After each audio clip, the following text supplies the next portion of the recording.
that water 225 feet, 25 stories, 75 miles an hour. In 4 seconds, you hit that water. And the impact reverberated through my legs and shattered my T12, L1, and L2. They just popped and splintered inside me. I sat in my room on September 24th writing that note. Only 20% of people who die by suicide actually wrote a note. I wrote that note. Mom, I love you, but you're not always right. Dad, I love you, but stop bringing the office home. This doesn't work. I said to my little brother, he wanted to be a DJ. He was making mixed cassette tapes. And I said to my brother, he'd be a household name, And my sister wanted to make films. I said, you got this, go get it, I said to my best friend, Jay Lewis, you'll find another best friend. It's not how it works. And I put the note in my shoulder bag and the shoulder bag by the door. And at 6 a.m, I entered my dad's room. And he wears a CPAP machine. He woke up and he goes, Kevin, what's wrong?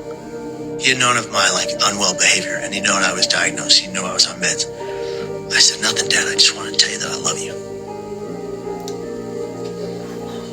I wanted to tell him, but as I wanted to tell my dad the absolute truth that I was suicidal and that I was going to go to the Golden Gate Bridge and die, a voice in my head said, be quiet, Kevin. This is inevitable. And I listened. And it led me to take a bus to the Golden Gate, crying the entire time, begging myself to tell the one man who loved me the most in the world on the phone that I was sick. I needed help, but I couldn't. Because as I was wanting to tell someone of my pain, the voices were screaming in my head that I had to die. And it wasn't so much that I wanted to die. I believed I had to. What do you do when that happens and you've never experienced it before? And you have no one to talk to about it, or you feel you have no one to talk to about it. Anyway, it led me to be on that rail. And this woman approaches me from my left, and she had blonde curly hair. She's beautiful, and she goes, Vil, you take my picture? And that's when I was like, nobody cares. I think today she was actually trying to reach me. She was the only person that engaged, that interacted, that tried to connect. I didn't see it. And the voices won that day. Where 2,000 people have died, I got to live. And I'm grateful for every millisecond I get to walk and breathe. Because I almost couldn't. I hit that water 225 feet, 25 stories, 75 miles an hour. In 4 seconds, you hit that water. And the impact reverberated through my legs and shattered my T12, L1, and L2. They just popped and splintered inside me. And I temporarily lost use of my legs. I went down 70 feet beneath the water surface, and I opened my eyes. And all I wanted to do was live. I swam 70 feet with one breath without the use of my legs as fast as I could, thinking the entire time, if I die here, no one will ever know I didn't want to.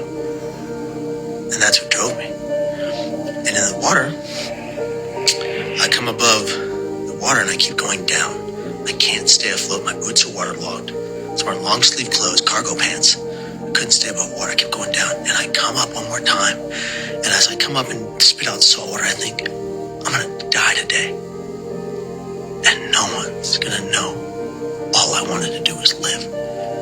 And that is when something began to circle beneath me. It was large and very slimy and very alive. And I thought, you gotta be kidding me. I didn't die off the Golden Gate Bridge and a shark is gonna eat me. And I accepted it. I'm gonna die by a shark bite. But it wasn't a shark. It just kept circling faster and faster beneath me. No longer was I wading in the water. I'm lying on top of it, being kept buoyant by this thing. It was bumping me up. I was no longer swimming. I'm lying on my back, being kept afloat by this thing, thinking, when is it going to bite me? I go on a show called Primetime Live on ABC with John Quinones. He does that show, What Would You Do? On the show, I say I thought there was a shark in the water beneath me. People wrote into the show from all over the world. One man's letter stuck out above all the rest. His name was Morgan McWard. Shout out Morgan. He was from Las Vegas, Nevada. He was on the bridge that day with his mother. He was next to me when I jumped. He wrote to me, Kevin, I'm so very glad you're alive. I was standing less than 2 feet away from you when you jumped. It's haunted me until right now watching this show because no one would ever tell me whether you lived or died. By the way, Kevin, there was no shark, but there was a sea lion. And the people above believed it to be keeping you afloat until the Coast Guard boat arrived behind you. And that's why Herbert is right on my shirt.